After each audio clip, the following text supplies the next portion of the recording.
Hello and welcome to Team Liquid's strategy guide series for Aberrus, the Shadowed Crucible. I am Telegon, and today I'm going to break down the mechanics and strategy for the final normal and heroic boss of the instance, Scale Commander Sarkareth. As normal and heroic fights go, this is not the most challenging end boss out there, but there are a ton of details that we can utilize to make the fight even easier for you.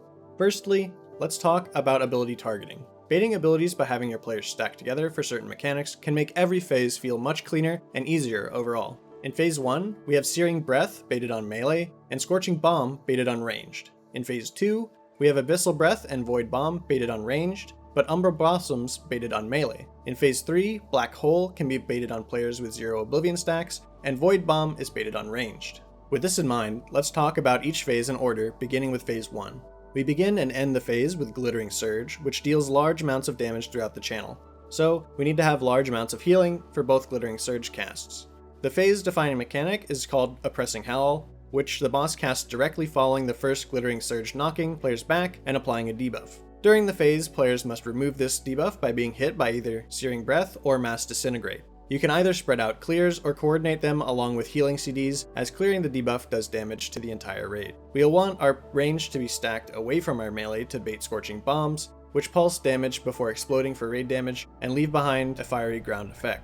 We'll want our melee to do our ranged a favor and bait Searing Breath away from them, forcing them to move less often and be in less danger of being hit. After the second Glittering Surge cast, we will be forced to go down into the downstairs realm called Emptiness Between the Stars. In this phase, we are alone and want to pick up little astral flares, which gives us a stacking haste buff. We should acquire 10 stacks while moving through each of the 3 swirlies. Once we have moved through 3 swirlies, we will return to the upstairs phase where the boss will be channeling in front of a mirror. To begin Phase 2, we will kick this cast once all players have come up. In Phase 2, we will want range to bait breaths towards the outside of the arena, while melee will stand near the platform's inner circle, baiting Umbral Blossoms. On Heroic, a player will be periodically debuffed with Infinite Duress, a magic debuff, which upon removal causes the targeted player to be knocked up and all other players to be knocked away from that player's position.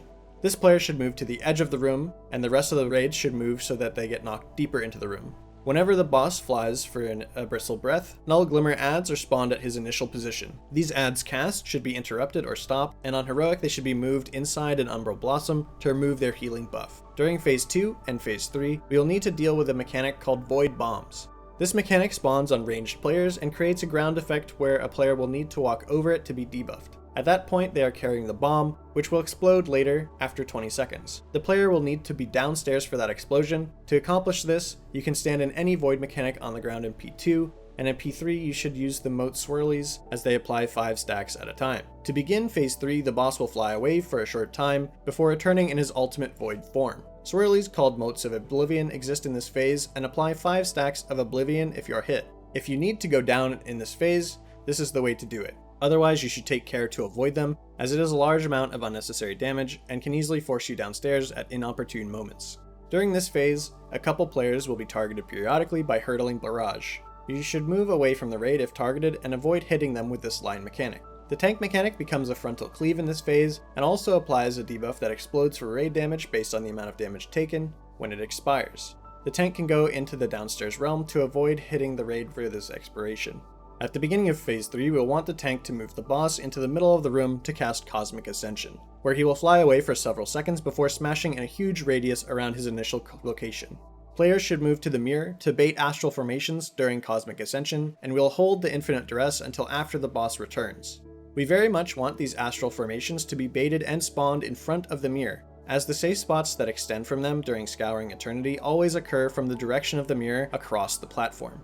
Throughout this phase, a player will be periodically targeted with what we call Black Hole, but its exact name is Embrace of Nothingness. You can choose to either raid soak, immunity, or sacrifice this soak. By having a player with an immunity reset their Oblivion stacks, which are gained by being hit by any void ability, before the mechanic goes out, they will be targeted by Black Hole as long as they are the only player with 0 stacks of Oblivion. Black holes that are not being soaked by the raid should be used to clear excess astral formations, as the amount of damage taken during Scouring Eternity is affected by the number of astral formations present in the arena. With that, we very much hope you found this and the rest of this normal and heroic guide series useful. Please feel free to leave feedback or commentary below this video, and make sure to keep your eye on this channel as we are always coming out with new and exciting content. I'd like to thank you, personally, for taking the time to tune in, and I hope we'll see you back for next tier. Until then, I wish you the best of luck in the World of Warcraft, and I'll see you around.